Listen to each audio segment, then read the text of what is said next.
Hello guys, good evening, good evening. Your Pilyo Maestro po, no? Ito po, sigurado din, kayo din ho, malungkot, no? Sa mismong nangyari ho, no? Sa mismong Gilas Pilipinas natin, no? Ito ho, kakatapos lang ng ball game, so, wala ho, hindi tayo ni isa na panalo, wala hong tayong nakuha, no? Pero masasabi ko naman sa mga players, salute sa inyo guys, no? Nakita naman talaga yung mismong effort, yung puso, no, na talaga namang ibinigay nyo, no, sa mismong bansa natin. Sad to say, talagang kulang ulit, no? Kayang-kaya pero yun, no, kinulang. To JC din, thank you so much sa mismong paglalaro, no, sa mismong saan ka talaga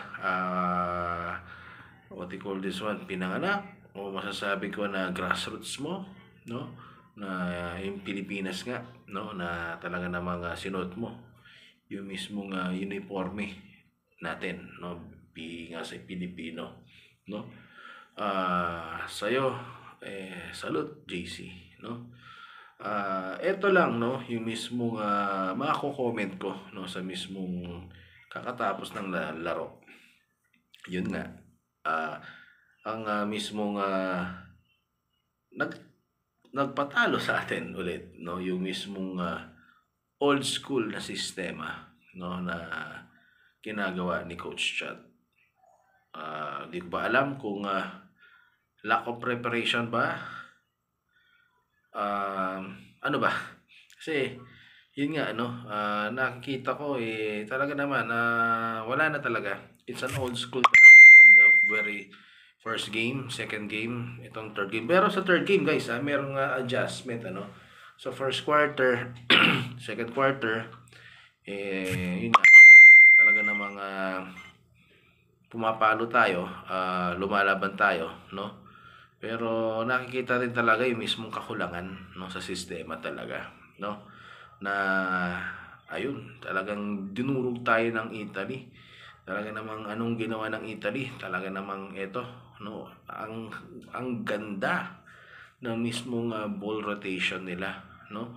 Talagang motion, ang bilis na pasa, libre na, pero tawag dito, ipapasa pa sa libre. Kaya yung depensa natin, no, yung nag-close out, kahit mabilis, hindi kaya na talagang habulin. Dahil, yun nga, sobrang pasahan at na-perfect ng Italians yan, no? Na nakita din, no, na shooting talaga, no, yung mismong weakness natin. And also, dagdag ko pa dyan, yung mismong offensive rebound. Sad to say, comment ko lang, hindi, no, na ilabas ang totoong potential ng mga players natin, no. Kung sorry to Coach Chat, no, nahawakan sila ng talagang tactician, no, na coach na pang-international. Kasi nakita natin doon yung sistemang pang PBA. Pasensya na, no, no offense meant, no, sa PBA, no, kay Coach Chat, pero yun yung nakikita ko. Hindi lang din naman ako sigurado sasang-ayon yung iba lahat sa akin dyan, no, na yun yung nakikitang sistema, no. Again, kung gusto nyo talagang maayos pa, no, yung mismong Philippine basketball, as I always say, patanggal na ho yung mismong tinasawag nating politika sa basketball. Kung sigurong yun nga ho, ano, pinagpatuloy natin kay Coach Tab yung mismong Gilas na yan, sigurado 100%, no, mag-move forward tayo sa next round or next stage. Pero eto, no, again, sabi nga nila, kantsaw nga nila, no, another 4 years of learning experience ulit, no. Then again, Kung hindi gagawa ng action ng SBP yan, another 4 years of experience ulit, no? So guys, no, I'm sorry, hindi tayo pasok sa mismong Paris Olympics 2024, no? Sad to say. Pero again, no, ito ay wake up call sa mismong Philippine basketball. Remove the politics. Focus tayo sa mismong program sa Philippine basketball. Kung gusto nyo maayos to guys, dahil kita naman makakasabay yung mga players natin, yung mga talents natin. It's just a matter of system and it's a matter of right coach, no? I'm sorry to you, Coach Chat, no?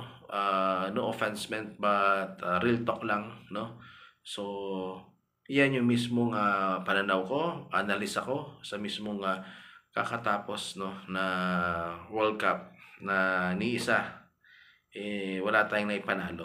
At again, sa mga naging players namin, no, sa mismong Gilas, Pilipinas, well, salute po ako sa inyo, no? Sa inyong lahat, no? Again, this is your Pilyong Maestro. Medyo malungkot tayo, pero again, bawi na lang next time, no? Again, as I've said, para tayo babawi, ayusin ang Philippine basketball. Remove the politics. Put a right person sa mismong team na yan. Sayang. Again, Pilyong Maestro. Peace.